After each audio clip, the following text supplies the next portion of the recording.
Human beings love stories. In many cultures, stories are how they handed down their history or passed along their shared standards of morality. Before the invention of the printing press, stories were told orally. That was pretty much the only option unless you had wealth. And in our modern Western culture, we still tell stories. We don't oftentimes think of it in the same way. Our stories are told through our entertainment, movies and books and such. But for a long time in the early history of movie making, one of the regular themes told in those stories was the conflict between good and bad. For the Western genre, initially in the early stages of this time period, you could always tell the good guys from the bad guys. The good guys wore the white hats. Starting in the 1950s, though, the line between good and bad began to be blurred. The anti-hero was created. The anti-hero could be the bad guy who in the end did the right thing, or the good guy who in the end did something terrible.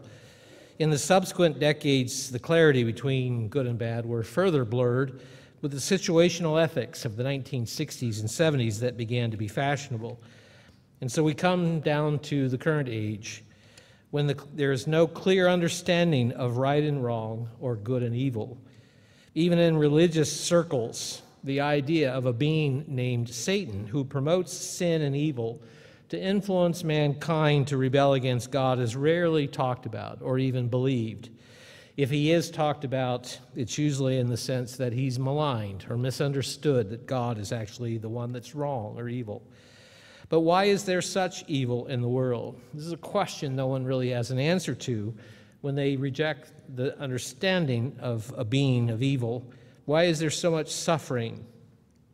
Some will even ask, did God create evil or an evil being known as Satan? You can see the frustration or the unclarity in a lot of ways in just this simple little story that's sort of a joke. There were two 6-year-olds that were struggling with the problem of the existence of the devil, as 6-year-olds tend to ponder. One boy said to the other, "There is no devil." And the other one, rather upset, said, "What do you mean there isn't a devil? It talks about him all the way through the Bible." The first replied, "Oh, that's not true, you know. It's just like Santa Claus. The devil turns out to be your dad." Today we're going to review the third doctrinal statement in our booklet, Fundamental Belief, Satan the Devil. And it's timely as we leave this fall holy day season and as we reviewed this with the Day of Atonement not too many weeks past. The question is, why is it important to know and understand the role and nature of Satan? Let me begin by reading the doctrinal statement from our Fundamental Belief booklet regarding this. We write, "We believe that Satan is a spirit being who is the adversary of God and the children of God. Satan has been given dominion over the world for a specific time. Satan has deceived humanity into rejecting God and his law and has ruled by deception with the aid of a host of demons who are rebellious angels, spirit beings who followed Satan in his rebellion." To understand more about this being called Satan, the devil, we need to review a bit of prehistory, if you will. So let's begin in John 1, verse 1. At some point in ages past, if that's even an accurate way to say it, two beings known now as God the Father and Jesus Christ, his Son, were the only two sentient beings who existed. We struggle to wrap our human minds around this. But in their existence, they wanted to share life. And so John 1, verse 1, it says, "In the beginning was the Word, and the Word was with God, and the Word was God." Jesus Christ was not created. These two beings existed in absolute harmony and love for each other. And as I said, they wanted to share all of that. They wanted to create a family that could experience the same thing. But to work out that plan, if you will, they needed assistance. So let's go next to Hebrews chapter 1. They created another class of beings that we call angels, that Scripture refers to as angels. And in Hebrews 1 and verse 14, the question is raised here regarding these angels. Are they not all ministering spirits sent forth to minister for those who will inherit salvation? The word minister here simply means serving. The angels exist to serve God's will directly, and in our case, to help serve God's plan with us, to bring us to salvation. But God created this class of beings before he created anything else. Excuse me. Let's go next to Job 38. I can only imagine what it was like to witness as God created certain things in the universe we heard about even in the sermonette. As an aside here, as you're turning to Job, it's interesting as the Webb telescope gets up and running, and much of the news that comes out of that fascinates me. And as oftentimes when we're able to probe deeper into the universe, as again was mentioned in the sermonette, we end up with more questions than we have answers. And there are a lot of questions coming out of this. The age of the universe is postulated by scientists to be somewhere between 13 and 15 billion years old. Most settle around a little less than 14 billion years. The Webb telescope is able to peer back to less than 3 billion years after what they consider the Big Bang, the beginning of the universe as we know it. But they're finding stuff which goes against everything they think should happen, meaning they see formed universes, they see galaxies, they see suns and stars, they see all these things that shouldn't exist, because in their model, that was all still forming. But it shows how much God has created and how long it has been in place. And in Job 38 and verse 4, these are the questions that God is asking Job, because Job thought highly of himself. He sought to defend himself. It was not a matter of self-righteousness. He simply thought that if he did X, God owed him Y. And God was bringing him to a deeper understanding here. And so in verse 4, this is one of the questions. He asked Job, "Where were you when I laid the foundations of the earth?" One of the questions scientists ponder and can't come to, again, is not only what is gravity, but how is it created? They can't answer that question. It seems like it should be a pretty straightforward thing, but it's not. Even the earth. We have this existence in large part because we have a molten core at the center of this planet. It acts like a magnet as it spins. It creates this gravitational force that keeps an atmosphere attached to it, that creates all kinds of other things. We don't think of that as being a foundation, but it certainly is. And so God asks Job, "Where were you when I did this?" I don't remember you being there, to sort of be a little funny about it. Tell me if you have understanding. Who determined its measurements? To decide how big it would be, how fast it would spin. We have the perfect tilt to make the most use of this planet. If it was straight up and down, most of it would not be habitable. Too hot, too cold, not long enough seasons. So he said, "Surely you know who stretched the line upon it. What were its foundations? How was its foundations fastened? Or who laid the cornerstone?" We don't think of cornerstones in our modern use much, but cornerstones are very important. Since we don't build with stone, most people don't think that way. We don't build like they used to. But the cornerstone determined the rest of the building. If it was level, if it was square, if it was solid. And so he says, "Where were you when I did these things?" Or verse 7, "When the morning stars sang together," these are the angels, "and the sons of God who shouted for joy, when they saw what God was creating, they shouted for joy. They were impressed as well." Now, we don't rightly know how many angels there are, but there are some hints, one of which is in Revelation 5. There are numbers that we struggle, again, to wrap our minds around because it gets to a realm of being really fantastic. I mean, just how you ponder these numbers. Revelation 5 and verse 11, John writes here, "Then I looked and I heard the voice of many angels around the throne, the living creatures, the elders, all these different classes of spirit beings. And the number of them was 10,000 times 10,000s and thousands of thousands." So if you just take that at face value, we're looking at roughly somewhere around 100 million, and then multiply that by thousands and again by thousands. I mean, I don't even know what number you really come up with, but it's not small, is it? In this time before humanity was created, after we read Job 38, they shouted for joy. They saw all that God was creating in the universe.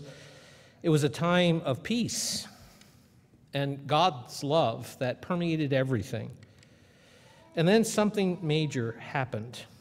We'll be back to Revelation 5, but in spite of the beauty, the harmony, and the love, what happened was rebellion entered the picture.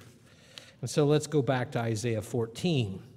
With that rebellion came arrogance, selfishness, vanity, a pride, if you will. And it did great damage because it was directed at the self rather than outside the self.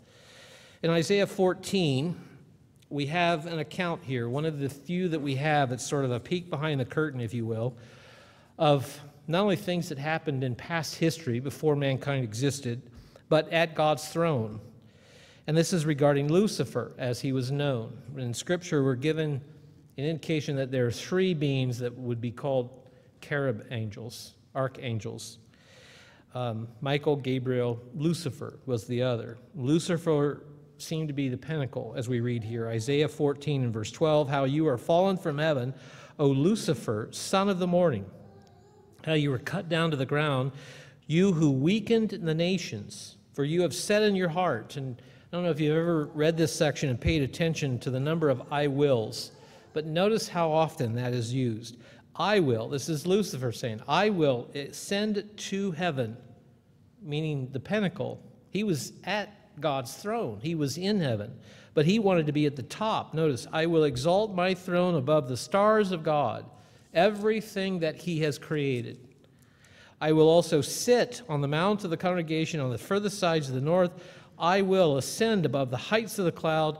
I will be like the Most High. And there are some who seemed to understand from what this is said here that it was more direct, that I will be the Most High. That he thought perhaps that he could usurp even God himself. So instead of being a leader in the angelic realm, the morning star as he was called originally, Lucifer became Satan. And that simply means adversary. He became God's adversary in opposition to what God was seeking to do. The Greek translation of the Old Testament, the Septuagint, uses the word diabolos, from which we get our word devil. In the Greek, the name has the meaning of an accuser. So how long did it take Satan to come to this state of mind? Well, when you're not physical, it doesn't matter. It could be thousands, millions of years or more. But he allowed his character to change. We're not told how long, and it's not particularly relevant to know, if you will. So let's go back to Revelation, this time in chapter 12. Satan was not content to have these thoughts himself. He decided that he was going to try to draw as many away as possible. And it's a sad reality to note, if you will, that in rebellion, that's often the case. In Revelation 12 and verse 4, it says here that he drew a third of the stars of heaven and threw them to the earth. Now, this was Satan, Lucifer, as he was previously known, was able to influence a third of the angelic realm. And again, how much time did that take? No matter how much time it took, I have to believe that God had the conversation with them in the same way that he does with us. If you go down this path, this is what's going to happen. But he allows free will, God does. And so Satan drew out these angels that now become known as demons. And they oppose God's plan. They meddle, if you will, in the affairs of man. But how could Satan do this, if you will? Let's go to Ezekiel 28 next. And here we have an account seemingly of a man, and many believe that it is. But it is not. It is the influence behind the man that God is having Ezekiel record here, because we'll see from some of the language that it could not apply to a human individual. Ezekiel 28 and verse 12 says, Son of man, take up a lamentation for the king of Tyre, was a very powerful individual at this time. Thus says the eternal God, you were the seal of perfection, full of wisdom and perfect in beauty. And as much as many would believe this would apply to them, it doesn't to a physical individual. You were in Eden, and certainly the king of Tyre was not. We know Satan was, as the serpent. The garden of God, every precious stone was your covering. And I can only imagine how this would look. The sardius and the topaz and the diamond, the beryl, the onyx, the jasper, the sapphire, turquoise, the emerald with gold. Workmanship of your timbrels and pipes was prepared for you on the day you were created. God can create at different levels of existence. And in this being, he created something of just astounding beauty and ability. But notice verse 14, you were the anointed cherub who covers, meaning the throne. He was at the very throne of God. But again, that wasn't enough. God said, I established you. You were on the holy mountain of God. You walked back and forth in the midst of fiery stones. You were perfect in your ways from the day you were created, notice, till iniquity was found in you, sin. He allowed himself to become corrupted. Even though he was one of the two angels in the descriptions of the tabernacle, initially the temple, later the Ark of the Covenant God had Moses prepare through the workmen, there were two that covered that throne, symbolically representing what looked like in heaven. And so he was one of these anointed cherubs here. But that wasn't enough. And we see how far he changed in John chapter 8. His heart, if you will, became ugly. In John 8, in verse 44, Christ has this condemnation to the Pharisees because they were being influenced by Satan. And so he's very direct with them here. He says, again, John 8:44, you are of your father the devil, and the desires of your father you want to do. So they couldn't see what they were doing, what they were saying, what they were accusing Christ of, how wrong all that was. They thought they were completely justified, which is no different than what we read in Isaiah 14 regarding Satan himself. I'm okay. Everybody else is wrong. And so notice as we continue here, he says he was a murderer from the beginning. Now, it's an interesting expression how God looks at beginnings. It's not a singular point in time as we might think of oftentimes. In John 1:1 we read, in the beginning. What does that mean? To us, we can't really wrap our head around how does a spirit being exist in eternity. But here we have a statement from Christ that Satan was a murderer from the beginning. From when God began to account him, if you will, this was his heart. Because of his hatred for God, his plan, what he sought to destroy in the universe. Satan became an accuser as well. That's no different than murdering, is it? We read that. We can read that in the gospel accounts with Jesus Christ. Simply to think hatred is no different than murder. But let's see this acted out, if you will, played out, going back to Revelation 12 again. Sorry, I should have asked you to hold your place there. Revelation 12 and verse 9, speaking again of Satan and how he'll ultimately be thrown out of God's heaven, out from his throne. He still has access for now, limited access. But there will come a time when he's refused even presence before God. We covered that on atonement.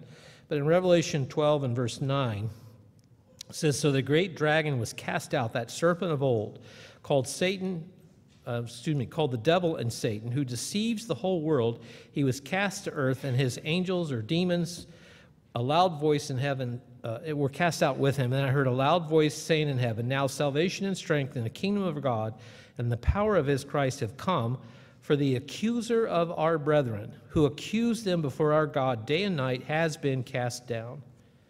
We can see an example of that if you go back and read especially the first chapter of Job, how he went to God. God says, have you considered my servant?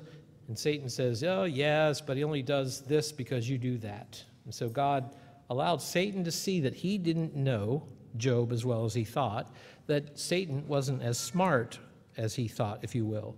Let's look at that rather than just allude to it. Job chapter 1. We see in this also that Satan is not a being that has unlimited ability to do what he wants. He is not God. He can only do, and his demons can only do what God allows. In Job 1, in verse 12, it says, "The Eternal said to Satan, Behold, all that he has is in his power." So Satan, as an accuser, started accusing Job before God. And basically says, well, yes, he just obeys you because he gets things in return. Because you bless him, he does these things, so you'll continue to bless him. And so God essentially says, okay, well, let's just test your hypothesis then. So he says to here, okay, you can do what you want up to this point. Verse 11 says you can touch all that he has. But he says, do not lay a hand on this person. Now we see in chapter 2, in verse 6, a similar thought then. He comes back, Satan does, after he does these things, and he sees that Job is not doing what he thought he would do, what he accused him of doing. So in chapter 2 and verse 6, God allows him to go further. He says, "Behold, he is in your hand, but spare his life." We know that Job went through some terrible trials, didn't he? In one day, lost all but one of his servants, all of his children, all of his herds, basically everything in his life that he valued, outside of his life and his wife's, gone in a day. But it didn't change Job the way he thought it would. Satan did. He thought Job would curse God, that he would accuse him, that he would walk away. God says, okay, you can take him to the brink. So he has these terrible boils all over his body where he can't even sit comfortably anywhere. And yet he still honors God in what he does. But we see again through this, not only Satan's accusatory nature, but that he's limited. He cannot operate independent of God's authority. Going back to verse 1 of chapter 2, we see this. It says, "Again, there was a day when the sons of God came to present themselves before the Eternal, and Satan came also amongst them."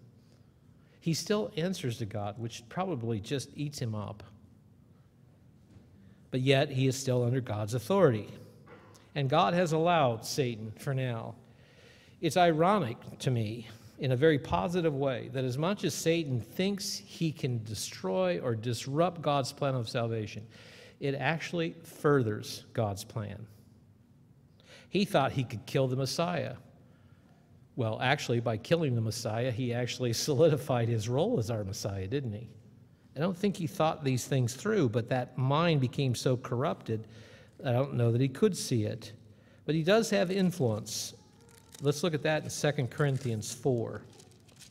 2 Corinthians 4, verse 4, Paul makes this simple statement here, inspired by God, regarding Satan. We know that he has rulership, and this is one of the verses. Again, 2 Corinthians 4 and verse 4, whose mind, speaking of people who don't understand the gospel message, whose minds the God of this age has blinded.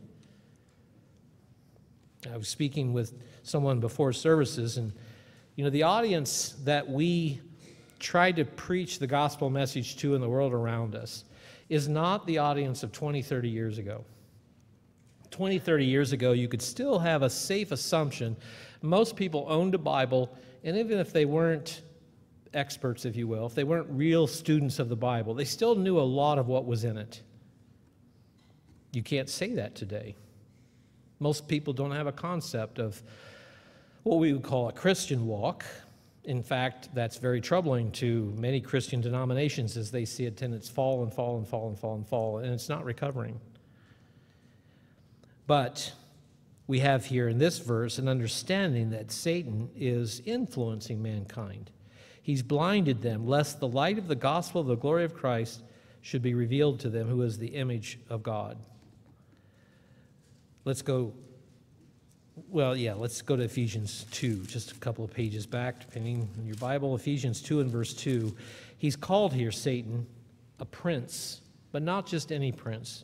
Ephesians 2, verse 2, speaking of our trespasses and sins, in which you once walked according, notice, to the course of this world. We, before God called any of us, we just went along with the world, didn't we? There was no reason not to. We didn't see anything else that was needed. But he says, notice why we walked according to the course of this world, according to the prince of the power of the air, by his influence, the spirit who now works in the sons of disobedience. And we, starting in the 1900s and moving forward, we should understand that expression better than anyone else in mankind's history, because we have radio waves all around us. We have cell phones operate on a certain frequency of that radio spectrum. We have TV signals, we have police bands, we have CB bands, we have normal radio, we have just all of these things. Well, we don't pay attention to them until we have the right receiver, right? Until your cell phone rings or you turn a dial on a radio or any of these sort of things. But it's always out there, isn't it? Satan operates in a very similar principle here, a prince of the power of the air. And so we also see here that Satan has ability, but he's not God again. If you're not tuned into that, then it doesn't affect you, does it? That we can know that there's a counter to it. The rulership that Satan has now, though, is characterized by darkness. Let's go back to 2 Corinthians, this time in chapter 11. 2 Corinthians 11. Satan was originally called, as Lucifer, the morning star.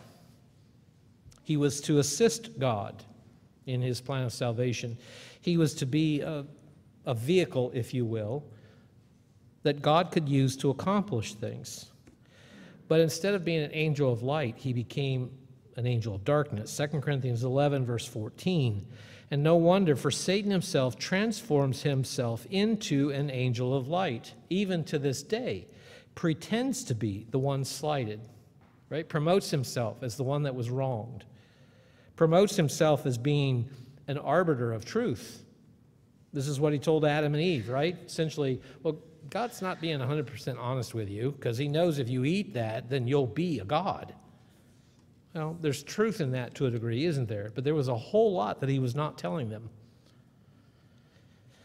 One of the meanings in the Greek for the word here, transformed, is the English word disguised.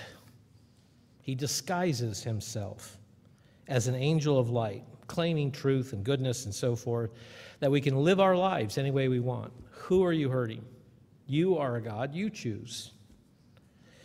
We know from Luke 22, verse 53, that he's called the power of darkness. There are other verses that say a similar thing. Let's go next, though, to John chapter 12, because this verse speaks to why Satan has the authority and ability that he does currently. In John 12 and verse 31, Christ here gives us this understanding. He says, now is the judgment of this world. Now the ruler of this world will be cast out, as Christ qualified to replace Satan. This is why in Matthew 4, Satan could offer Christ the things that he did. Christ was fasting for 40 days, and Satan came to him and said, if you fall down and worship, I'll give you this rulership. Well, if he didn't have rulership to offer, it would have been a lie, wouldn't it? Christ could have just told him, you have nothing to offer. But it is his for now to influence and to sway under that influence. Those things would not have been a temptation if they were not Satan's to give. But even though they were his to give, they were temporary, weren't they? We know that Satan will not reign forever. We just rehearsed the fall holy days of when Christ will return. Satan will be removed. The rulership of God's government will be reestablished with Christ at its head for 1,000 years, and then God will resurrect the balance of mankind to give them opportunity to eternal life. All of that outside of the influence of Satan. So let's go to 1 Corinthians 15. We oftentimes read this around the Feast of Trumpets because it speaks to the resurrection. But to highlight that we will not always have Satan to contend with. 1 Corinthians 15 and verse 52 says, in a moment, in the twinkling of an eye, at the last trumpet, this is why we believe that Christ will return around the Feast of Trumpets. That trumpet will sound, as it says, the dead will be raised incorruptible, and we shall be changed, no longer encumbered or limited by these physical bodies. Notice verse 57 then, thanks be to God who gives us the victory through our Lord Jesus Christ. We read of similar things regarding this resurrection in 1 Thessalonians 4, and even in Revelation it speaks of these things, that we will be a part of it as we, again, rehearsed in these fall holy days, that Satan will not be able to be the prince of the power of the air any longer, influencing mankind to rebel and sin before God. But for now, he does, and he is not an ordinary opponent. He is extremely resourceful and cunning, an adversary whose ultimate goal is to deny salvation to mankind by deception, leading them astray, enticing them to sin, and turning them against God. In other words, he's our spiritual enemy. Let's go to Ephesians 6.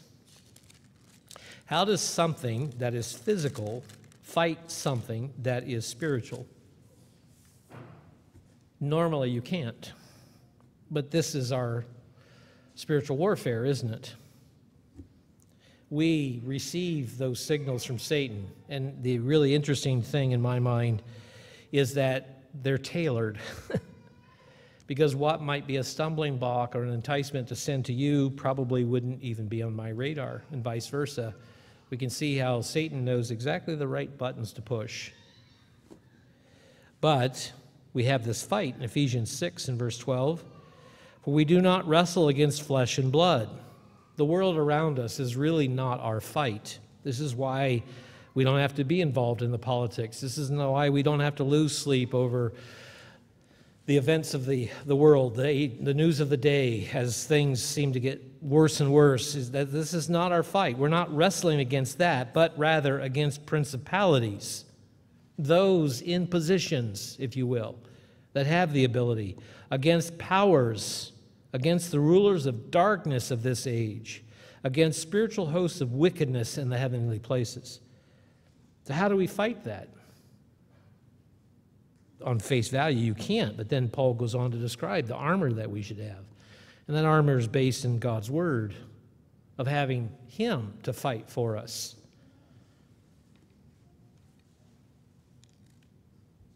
But we see in 2 Corinthians 2, if we go back there, that Satan takes advantage of us. And so this is the admonition that Christ gives repeatedly for us to not be deceived. This is what Satan did again in the garden, wasn't it? He deceived Adam and Eve, not telling them the whole truth, of working against their pride, if you will, the enticement of what things look like without really knowing what they are. In 2 Corinthians 2 and verse 10, it says, Now, whom you forgive anything, I also forgive, for indeed I have forgiven you. For that one, for your sake in the presence of Christ, lest Satan should also take advantage of us, for we are not ignorant of his devices. The discernment that we should have. We're told to pray for discernment so that we can see these things. And as I have repeated a number of times in one of my favorite quotes of all time, the problem is not the problem. The attitude about the problem is the problem. The problem is not the problem. The attitude about the problem is the problem. So if we are aware of Satan and what he desires to do in terms of taking advantage of us, if we're not ignorant of those things, then we have defenses, don't we? We have God's strength with us. We know also other characteristics of Satan from Scripture that I don't want to go through in detail yet today, but he's called a destroyer in Revelation 9:11. And again, we see this in the universe, don't we? Even in this galaxy, as we look at, we have planets that have a backward rotation compared to all the other planets. We have a planet that rotates on its horizontal axis instead of a vertical axis. We have no life on these planets, and it's no small irony that we spend billions and billions and billions of dollars looking for life in the universe, and yet we're arguing over a law that has once again restricted the killing of innocent babies in the womb. We take life so for granted. In 2 Corinthians 6:15, he's called the wicked one, or the wicked. He's called a tempter in 1 Thessalonians 3 and verse 5. This is his nature, and it's not going to change at this point. He seems to have set that nature, and as we covered again in that sermon on atonement here locally, we know that he'll be removed. And it's one of the first things that Christ needs to do when he returns. First of all, he's going to stop the war from man killing themselves off the face of this planet. But then he's going to remove Satan from being able to influence mankind for the next 1,000 years. But he'll be released then. We covered this probably at the feast again, depending on where you were. But let's go to Revelation 20. We see that he does not have unlimited power or unlimited time, if you will, to influence negatively mankind or God's plan. So Revelation 20 and verse 1, John writes, "Then I saw an angel coming down from heaven, having the key to the bottomless pit and a great chain in his hand. And he laid hold of the dragon, that serpent of old, who is the devil and Satan, and bound him for 1,000 years. He cast him into the bottomless pit and shut him up and set a seal on him so that he should deceive the nations no more till the 1,000 years were finished. But after these things he must be released for a little while." The question is, why would God do this? Well, it's necessary, isn't it? The people that will live into the millennial time period will have already lived under Satan's reign. They'll know what this world is like, and it will be ugly before Christ returns, truly ugly. And then to have the contrast of Jesus Christ's reign, the peace, the love, the harmony, the restoration that will take place during those 1,000 years. But then you'll have individuals that will have been born in the millennium that will never have been a part of this world, that will never have experienced Satan's influence, the negative values that he promotes. And the decision that each person, every person that has ever lived, will have to choose from is the tree of life or the tree of knowledge of good and evil. God's way of life or Satan's way of life. And that's why I say it's no small irony that as much as Satan thinks that he can derail or even prevent God's plan of salvation, he actually is part of how it all works. Let's conclude. Well, let me read verse 10 here and then one more verse. So Revelation, 7, 8, 9 speaks to that time period at the end of the millennium that we probably rehearsed during the feast.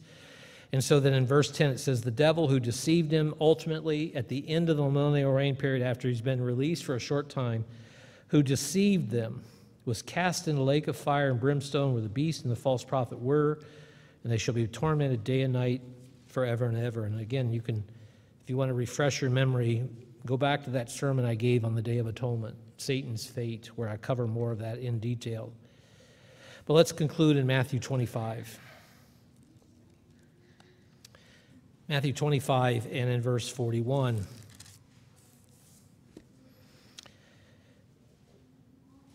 This is the balance, or the last half of this chapter 25. Christ is speaking to when he will return and judge the nations.